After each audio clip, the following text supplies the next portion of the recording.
네, 오늘 마가복음을 기록한 마가는 자신이 기록하고 있는 복음서를 굉장히 심도 있는 그 한 문장으로 시작을 하고 있어요. 마가복음 1장 1절의 말씀을 보면은 어떻게 시작을 하고 있죠? 한번 같이 읽어볼까요? 시작. 하나님의 아들 예수 그리스도의 복음의 시작이라. 아멘. 굉장히 짧은 이 한 문장인데 이 안에는 놀라운 그 마가의 고백이, 신앙의 고백이 담겨 있는 거예요. 마치 한 문장, 이 신앙의 고백은 구약의 시작인 창세기 1장 1절의 말씀과 견줄 수 있는 그런 놀라운 신앙의 고백인데요. 창세기 1장 1절에는 뭐라고 또 기록을 하고 있죠? 우리 한번 같이 한번 읽어볼까요? 시작. 태초에 하나님이 천지를 창조하시니라. 아멘.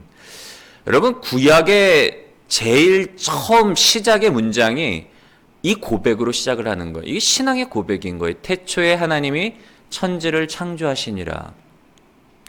그리고 신약에 있어서 어떻게 보면 처음 고백이에요. 왜냐하면 학자들이 우리가 이제 성경 배열상으로는 마태복음이 제일 처음에 나와 있지만 학자들은 뭐라고 이야기를 하는가 하면 복음서 중에 가장 먼저 기록된 복음서가 마가복음일 거라고 그렇게 추정을 해요. 그러다 보니까 마가복음, 제일 먼저 시작되는 성경의, 신약 성경의 첫 구절도 뭐라고 시작하고 있는 거예요? 하나님의 아들 예수 그리스도의 복음의 시작이라 라는 놀라운 신앙의 고백으로 구약과 신약이 출발을 하고 있는 거예요. 여러분, 구약에 우리가 그 창세기 1장 1절에 나왔던 그 고백, 태초에 하나님이 천지를 창조하시니라, 이 고백이 얼마나 놀라운 믿음의 고백인가 하면 이 고백이 완성되어진 때가 언젠가 하면 바벨론 포로기였던 거예요. 바벨론 포로기, 이스라엘이라는 나라가 바벨론에 멸망당하면서 역사적으로 봤을 때는 이스라엘의 나라가 완전히 사라져버린 거예요. 멸망해버린 거예요.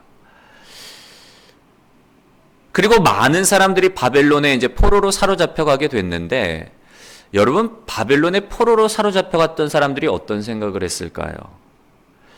당시의 전쟁은 그냥 어떤 두 나라 간의 전쟁, 힘이 센 나라가 힘이 약한 나라를 정복하는 그 차원의 문제가 아니라 신들의 전쟁이었어요.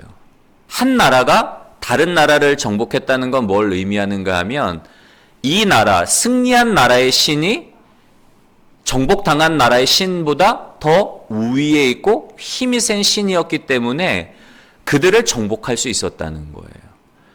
그래서 정복국가의 신이 최고의 신으로 높임을 받는 그런 시대적인 배경이란 말이에요.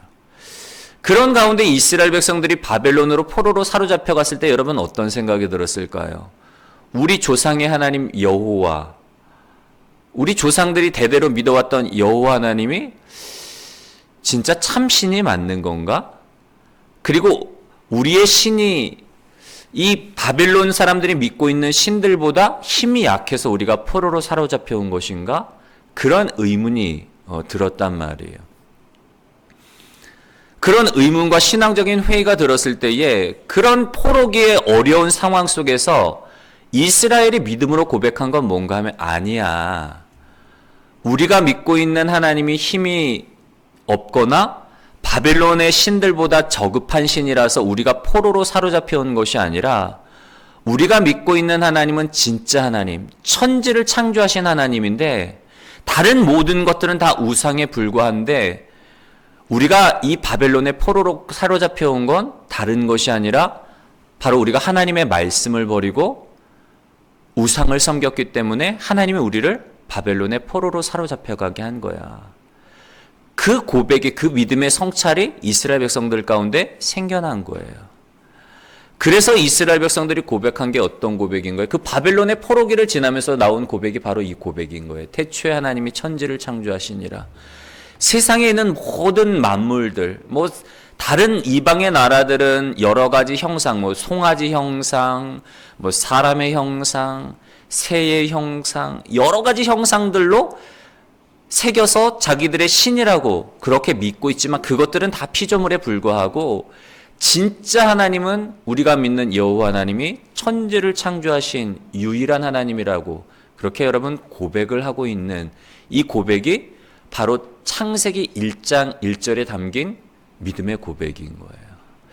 마찬가지로 마가가 처음 복음서를 시작할 때에 뭐라고 시작을 하고 있다고요? 하나님의 아들 예수 그리스도의 복음의 시작이라.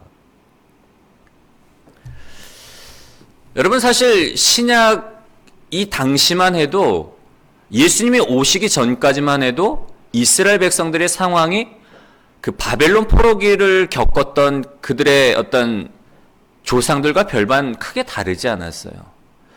왜냐하면 하나님께서 말라기 선지자를 마지막으로 해서 구약의 마지막 선지자가 말라기잖아요. 말라기 선지자를 마지막으로 해서 다른 어떤 선지자를 세우지를 않으세요. 그 얘기는 뭐예요? 하나님께서 보통은 선지자를 세워서 선지자들을 통해 하나님의 말씀을 전하는데 말라기 선지자를 마지막으로 해서 더 이상 선지자들이 나오지 않아요. 얼마 동안? 400년 동안. 예수님이 탄생하시기 전까지 400년 동안을 하나님께서 이스라엘 백성들에 대해서 침묵하고 계신 거예요. 그것뿐만 아니라 이스라엘 백성들은 로마의 또한 지배를 받고 있었기 때문에 바벨론 포로기를 살았던 그들의 조상들이나 그리고 예수님 당시쯤에 사람들인 상황이나 신약을 이제 점점 살아가는 그런 사람들이나 별반 다를 바가 없었다는 거죠. 근데 하나님께서 그렇게 오랜 침묵을 깨고 세례 요한을 통해서 이제 비로소 선포하게 하세요. 뭐라고 선포하게 하시죠? 회개하라. 뭐가 가까이 왔느니라? 천국이 가까이 왔느니라. 여러분 예수님의 오심으로 인해서 이 땅 가운데 일어난 놀라운 일들 중에 한 가지는 뭔가 하면 예수님의 오심으로 말미암아 하나님의 나라가 이 땅 가운데 임하게 되었다는 거예요. 마가는 이런 상황을 가리켜서 예수님의 복음의 그 시작, 예수님으로부터 말미암은 그 복음의 시작에 대해서 오늘 1장 1절부터 11절에 기록을 하고 있는데요. 예수님께서는 이사야 선지자의 예언대로 그렇게 오시는데 예수님이 오시기 전에 누가 먼저 온다는 거죠? 광야에서 외치는 자의 소리가 있어 주의 길을 예비한다는 거예요. 여러분 세례 요한은 엘리야와 같이 아버지의 마음을 자녀에게로 또한 자녀들의 마음을 아버지에게로 돌이켜서 예수님이 오실 그 길을 준비하고 있는 그 모습이 오늘 본문에 기록을 하고 있는데요. 오늘 본문에 보면은 마가가 복음이라는 단어를 사용하고 있는데 이 복음이라는 단어는 헬라어로 유앙겔리온이라고 합니다. 그런데 이 복음이라는 단어가 보통 언제 사용되는가 하면 로마 황제가 등극할 때에 그 황제의 등극을 칭송하면서 사용한 말이 이 복음이라는 거예요. 기쁜 소식. 로마 황제가 세워졌다라는 누구가 황제로 세워졌다라는 그 소식이 전해지는 게 복음이라는 거예요. 좋은 소식이라는 거예요. 보통 이 유앙겔리온, 좋은 소식이라는 이 단어는 로마의 황제가 등극할 때 사용되었던 단어인데 마가가 예수님의 복음의 시작, 좋은 소식의 그리스도에 대한 예수님에 대한 복음의 시작이라는 그 믿음의 선포를 하면서 이 단어를 썼다는 건 어떤 의미가 있는가 하면 세상에 있는 다른 왕들, 특별히 로마의 황제가 진짜 왕이 아니라 진짜 왕은 누구라는 거예요? 예수 그리스도가 우리의 진정한 왕이다라는 그 고백이 이 문장 안에 담겨 있는 거예요. 여러분 누가복음 2장 10절과 11절에 보면은 밤에 양을 치고 있던 목자들에게 천사가 나타나서 예수님의 탄생을 전하잖아요.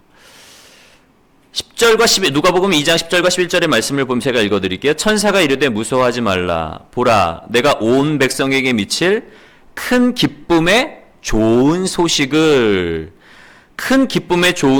너희에게 전하노라. 오늘 다윗의 동네에 너희를 위하여 구주가 나셨으니 곧 그리스도 주시니라.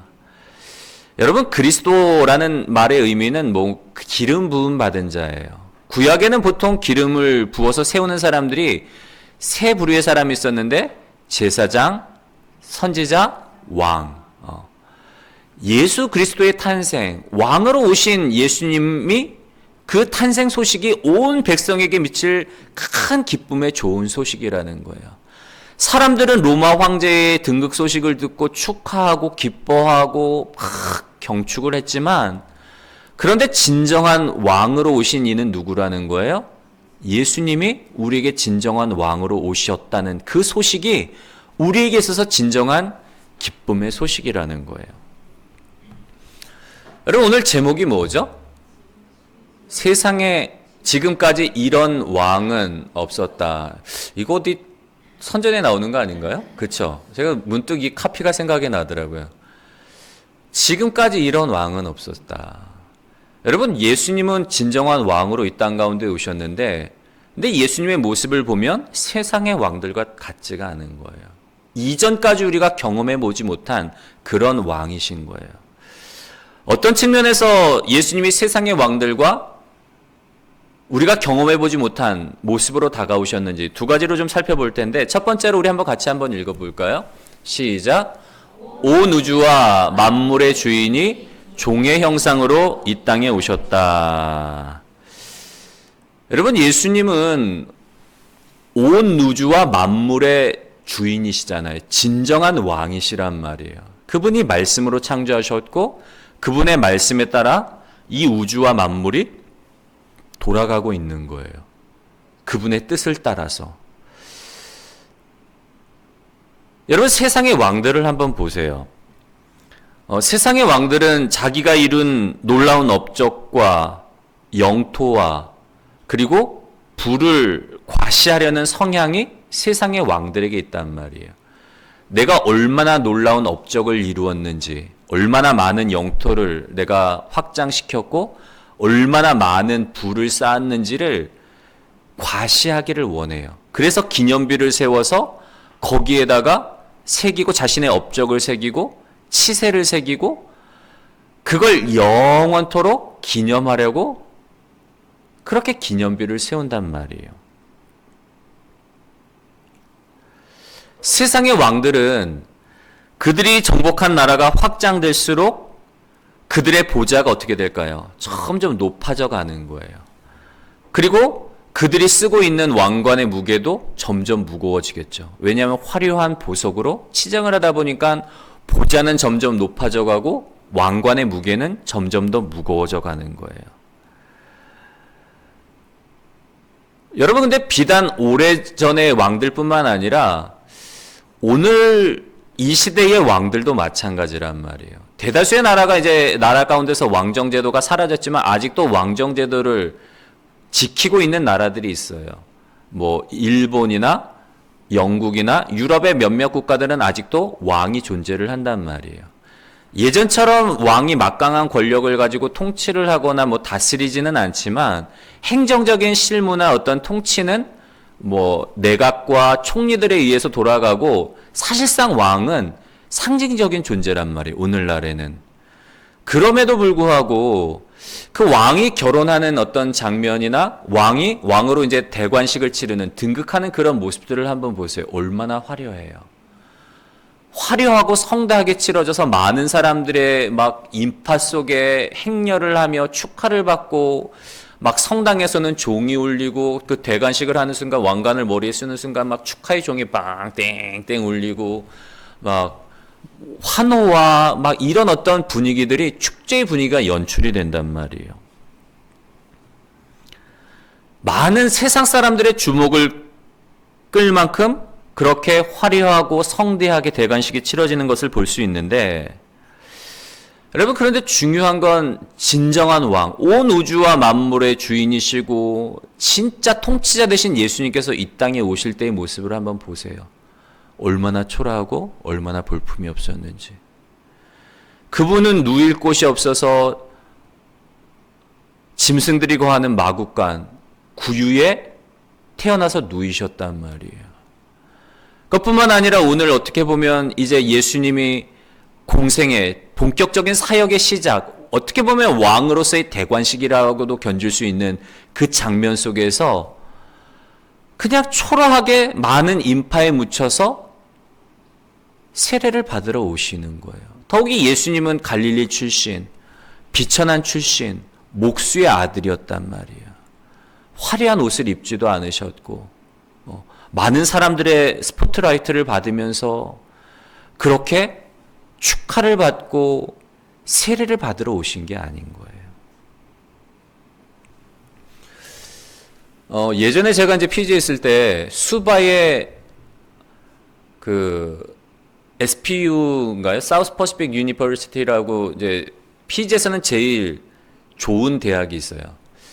이제 거기에 저희 이제 시니어 선교사님이랑 한번 방문할 기회가 있었는데 그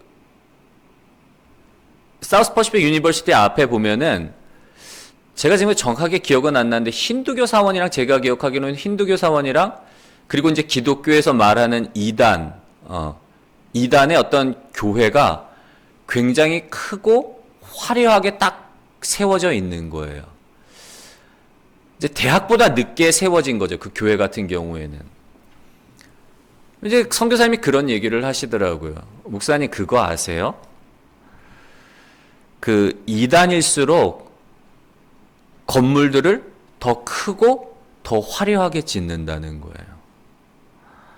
왜냐하면 눈에 보여지는 규모와 그 숫자를 가지고 자신들의 어떤 정통성을 증명하려고 하다 보니까 우리는 이런 존재야, 우리가 진짜야.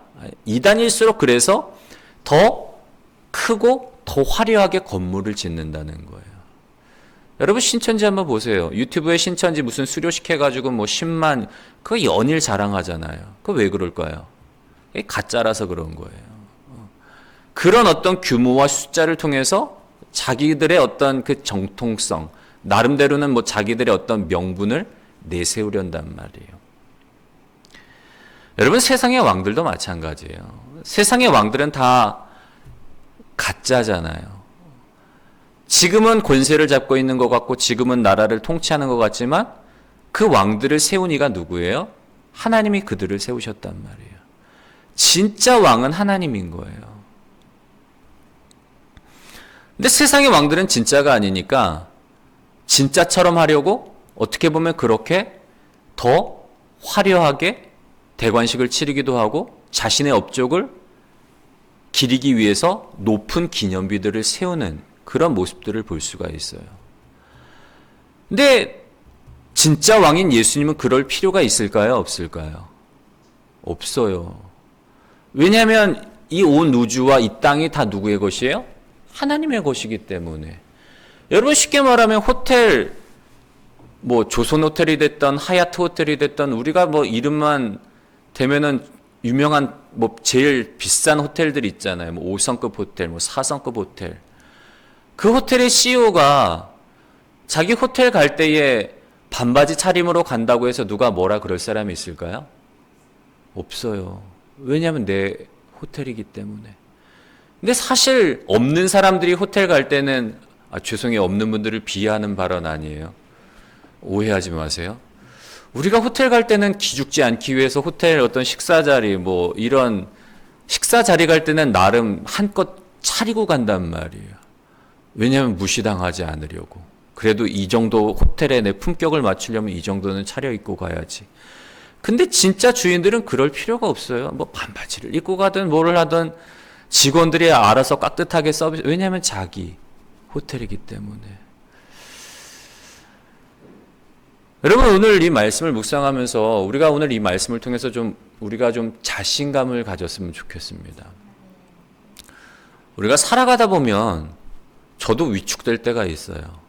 내가 지금 이제 살아가고 있는 현재의 어떤 모습들. 정말 제일 위축될 때가 언제였는가 하면 이제 그 대형교회 부목으로 있다가 사임을 하고 나왔는데 오도 갈 데가 없는 거예요.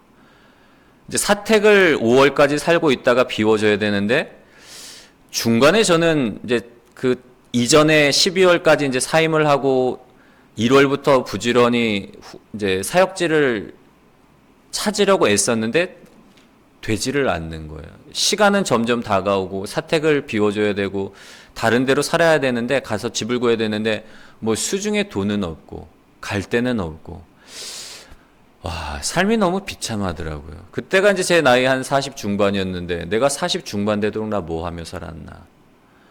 왜냐면 교회 부목들은 그렇잖아요. 다 교회에서 편의를 제공해 주기 때문에 사택이나 뭐 이런 것들을 제공해 주기 때문에 어떤 물질적인 부분들, 경제적인 부분에 사실은 별로 신경을 쓰지 않았단 말이에요.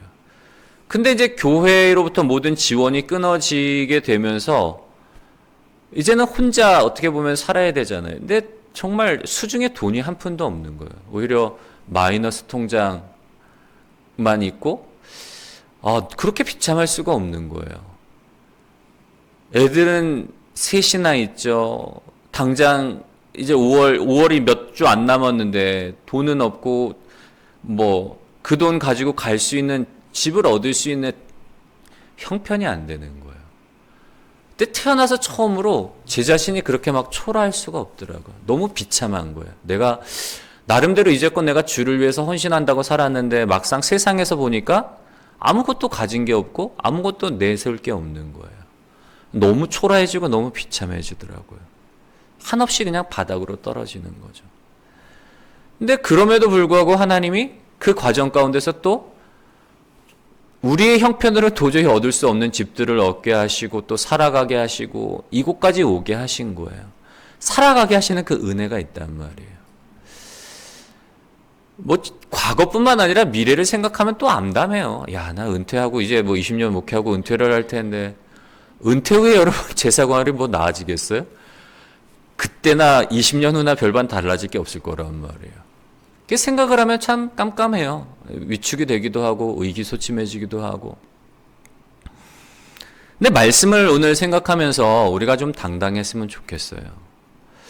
세상에서는 비록 우리가 나그네로서 세상 사람들과 비교해서 초라하게 살아갈 수가 있고 내가 원하는 그런 어떤 부와 성공과 지위를 누릴 수 없을지 몰라요. 그렇다고 해서 우리가 의기소침해하거나 낙심할 필요는 없다는 거. 왜냐하면 우리는 누구의 자녀이기 때문에? 왕의 자녀이기 때문에. 여러분, 세상의 주인이신 예수님께서 이 땅에 오실 때 정말 초라한 모습으로 오셨단 말이에요. 남들이 다 알아주지 않는,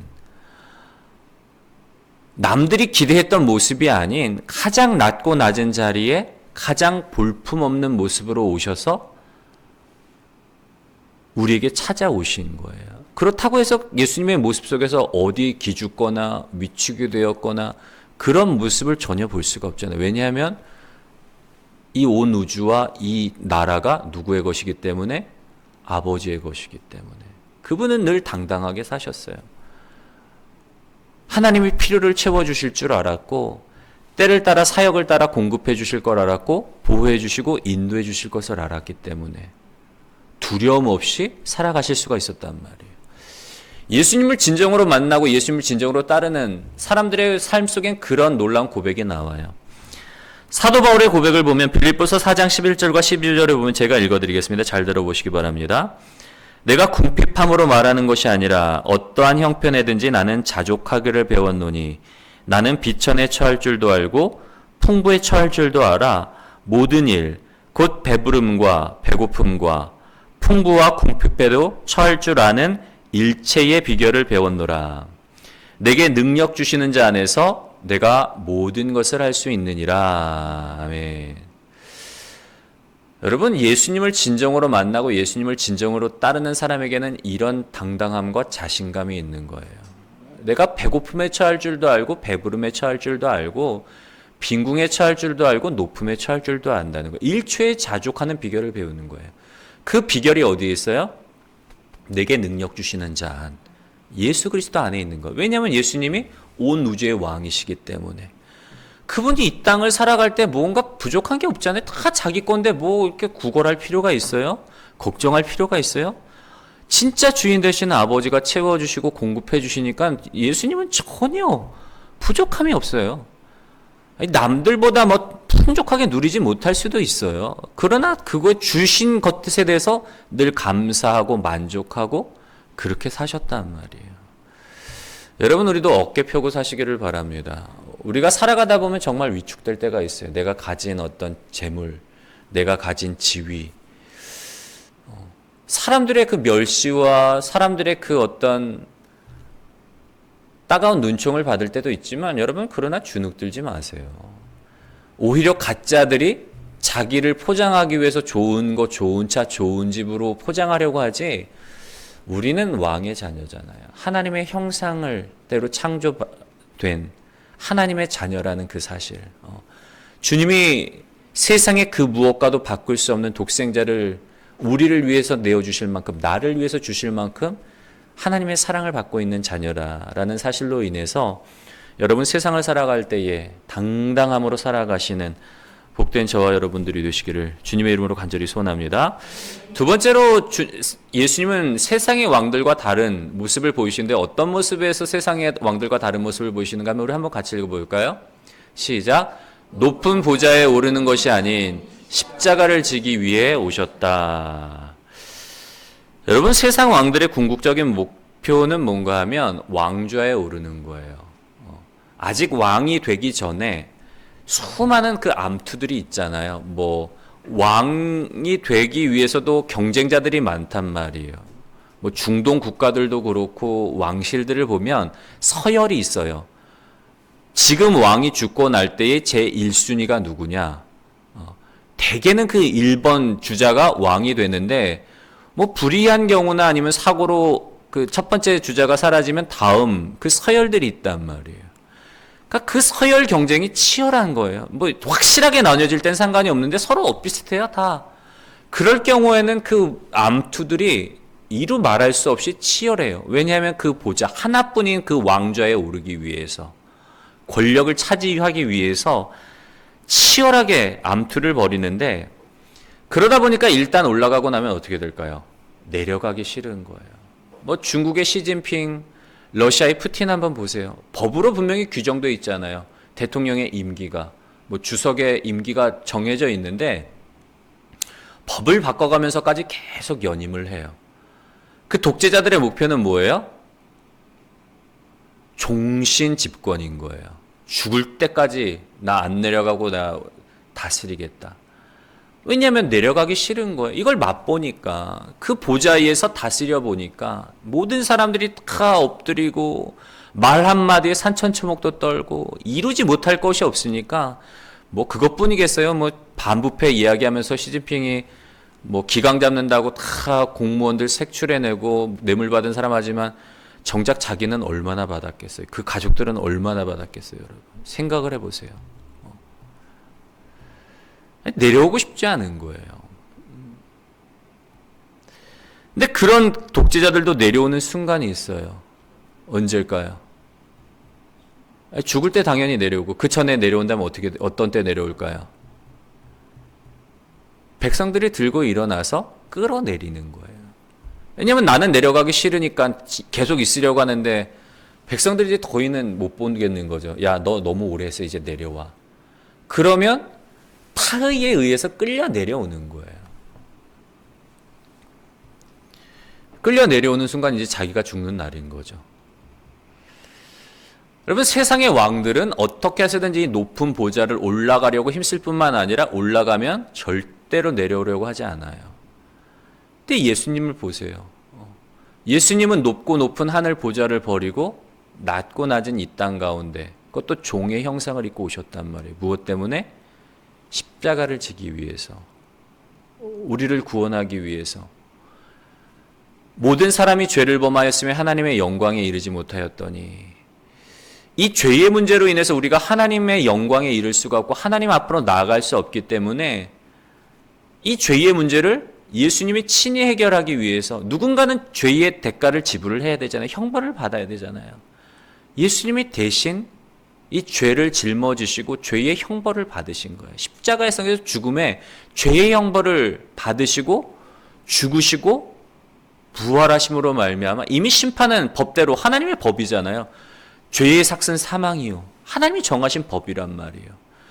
예수님께서 친히 그 법을 이루신 거예요. 사람들 대신에 죽으심으로 그 죄의 형벌, 대가를 지불하시고 부활하셔서 누구든지 믿기만 하면 이제 죄가 없어졌기 때문에 믿음으로 예수님이 치르신 그 구원의 사건의 연합함으로 인해서 믿음으로 말미암아 그 효력이 믿는 사람에게 영향을 주는 거예요. 그래서 예수 그리스도 안에서 우리가 자녀가 되고 하나님의 나라를 유업으로 물려받는 놀라운 축복이 우리에게 주어지는 거예요.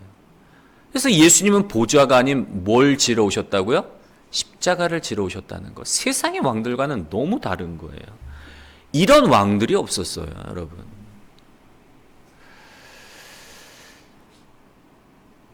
여러분, 세례 요한이 자기에게 세례를 받으러 오시는 예수님을 보며 뭐라고 고백을 하는가 하면, 보라, 세상 죄를 지고 가는 하나님의 어린 양이로다.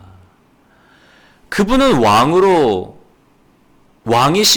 이 땅에 오셨지만, 그런데 동시에 뭘로 오신 거예요?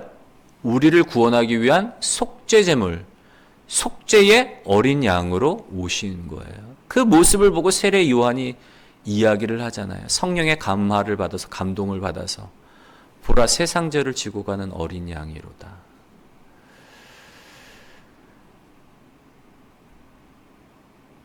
여러분, 예수님께서는 삶을 통해서 우리에게 모범을 보여주시는 거예요. 말씀을 통해 늘 말씀을 하시잖아요. 야, 높은 자리에 앉으려고 하지 마. 누구든지 낮은 자리에서 섬기는 자가 높은 자야. 세상의 법칙을 거스르세요, 예수님은. 상석에 앉으려고 하지 마. 말석에 앉아. 그러면 사람들이 너를 높여서 세울 때 진짜 영광 받잖아. 오히려 처음부터 들어가자마자 상석에 앉았는데, 아, 거기는 당신을 위한 예비 자리가 아닙니다. 좀 내려오세요. 그러면 얼마나 무안하냐는 거예요. 여러분, 예수님의 본을 따라서 겸손으로 낮은 자리에서 사랑으로 섬기라고 주님은 말씀을 하시는데, 한 알의 밀이 땅에 떨어져 썩지 않으면 그대로 있고 썩어지면 많은 열매를 맺나니. 예수님이 삶으로 본을 보여주셨잖아요. 한 알의 썩어지는 밀알이 되심으로 말미암아 믿는 자에게 구원을 주시는, 생명을 주시는 그 생명의 첫 열매가 되셨단 말이에요. 빌립보서 2장 5절부터 11절의 말씀을 제가 읽어드리겠습니다. 잘 들어보시기 바랍니다. 너희 안에 이 마음을 품으라. 곧 그리스도 예수의 마음이니 그는 근본 하나님의 본체시나 하나님과 동등됨을 취할 것으로 여기지 아니하시고 오히려 자기를 비워 종의 형체를 가지사 사람들과 같이 되셨고 사람의 모양으로 나타나사 자기를 낮추시고 죽기까지 복종하셨으니 곧 십자가에 죽으심이라. 이러므로 하나님이 그를 지극히 높여 모든 이름 위에 뛰어난 이름을 주사 하늘에 있는 자들과 땅에 있는 자들과 땅 아래에 있는 자들로 모든 무릎을 예수의 이름에 꿇게 하시고 모든 입으로 예수 그리스도를 주라 시인하여 하나님 아버지께 영광을 돌리게 하셨느니라. 아멘. 여러분, 예수님은 왕이셨지만 이 땅 가운데 종의 형상을 입고 오셨고, 예수님은 높은 보좌로 올라가신 것이 아니라, 영광의 보좌로 올라간 것이 아니라 십자가를 지고 죽으셨단 말이에요. 근데 이러므로 예수님이 죽기까지 순종하셨기 때문에 하나님이 오히려 예수님을 높이사 모든 이름 위에 뛰어난 이름을 주시고 모든 이름 무릎이, 모든 사람들이 그 앞에 무릎을 꿇고 예수 그리스도를 주로, 그리스도로, 왕으로 고백하게 하셨다는 거예요. 낮아질 때에. 여러분, 예수님의 본을 따라서 우리가 높은 자리, 영광의 자리를 추구하는 것이 아니라 예수님이 걸어가신 그 십자가의 길을 예수님을 따라 걸어가시기를 바랍니다. 이 땅에서는 우리가 비록 고난을 받고 이 땅에서는 복음을 전하다 어려움을 당하고 낙심을 당할 수도 있지만, 그러나 분명한 사실은 뭐예요? 하나님이 우리를 높여주신다는 것. 한 가지 더 이제 말씀을 전하고 마무리할 텐데 짧게 전할게요. 이 말씀은 2월 8일 제가 새벽에 전했던 말씀인데 오늘 마가복음 1장 1절부터 11절의 말씀을 가지고 전했어요. 복음의 시작, 예수 그리스도의 복음의 시작이라. 여러분, 시작이라는 단어, 이 시작이라는 단어 앞에 긍정의 단어가 나오면 굉장히 우리의 가슴을 설레게 만들어요. 뭐 우리가 이제 그런 이야기 하잖아요. 드라마를 보면은 너 이 커피 마시면 오늘 아니면 뭐 오늘 나랑 영화 보면 오늘부터 우리 1일이다. 그 얘기는 뭐예요? 친구 관계에서 연애 관계가 시작이 된다는 거예요. 그런 대사들 보면 막 좀 손발이 오그라들지만 가슴이 심쿵하지 않나요? 친구 관계로 있다가 연인 관계로 시작이 된다는 거. 가슴이 설렌단 말이에요. 시작이라는 단어 앞에 긍정이 나오면 굉장히 설레요. 뭐 모험의 시작, 여행의 시작, 미지의 세계로의 시작. 그러면 뭔가 막 가슴이 두근거리고 설레게 만드는 그 단어란 말이에요. 여러분, 예수 그리스도로 인해서 우리의 삶 가운데서 우리의 가슴이 설레는 이유가 세 가지가 있는데 2월 8일 새벽 기도에 제가 말씀을 드렸습니다. 2월 8일 새벽 동영상을 좀 확인을 하시고요. 세 가지 이유는 뭔가 하면 짧게만 말씀을 드릴게요. 첫 번째로는 예언의 성취. 예수님의 탄생은 이미 하나님께서 구약의 선지자들을 통해서 오래전부터 말씀을 하셨잖아요. 오늘 본문에도 이사야 선지자의 예언한 대로 주님이 오시기 전에 광야에서 외치는 자의 소리가 있어. 주님이 보내신 사자가 주의 길을 예비하게 될 것이다. 그리고 하나님의 그 언약을 따라 예수님께서 구원자로 메시아로 오신 거예요. 많은 이들이 그토록 기다리던 그분, 구약에서부터 선지자들 통해서 예언해 주셨던 그분, 우리가 그토록 갈망하던 그분이 드디어 오신 거예요. 그러니까 가슴이 설렐 수밖에 없고, 두 번째로는 우리가 아까도 말씀을 드렸지만 여러분, 신약과 구약의 중간사, 우리가 이제 신구약 중간사라고 말하는데 구약의 말라기 선지자를 마지막으로 해서 예수님의 탄생을 알리는 세례 요한이 오기까지 400년 동안이 침묵기였던 거예요. 이 400년이라는 시간, 여러분 생각하면 뭐가 떠오르죠? 이스라엘 백성들이 애굽에서 종노릇하던, 종살이하던 그 기간이 바로 이 400년이란 말이에요.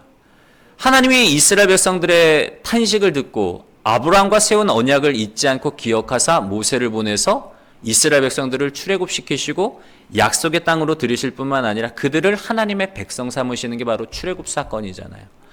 400년 동안을 하나님께서 침묵하시다가 죄의 종노릇하며 사단과 마귀의 지배 아래서 죄의 종노릇하며 죽을 날만을 기다리고 있던 우리를 예수님이 오셔서 죄로부터 구원해 주신 사건, 제2의 출애굽인 거예요.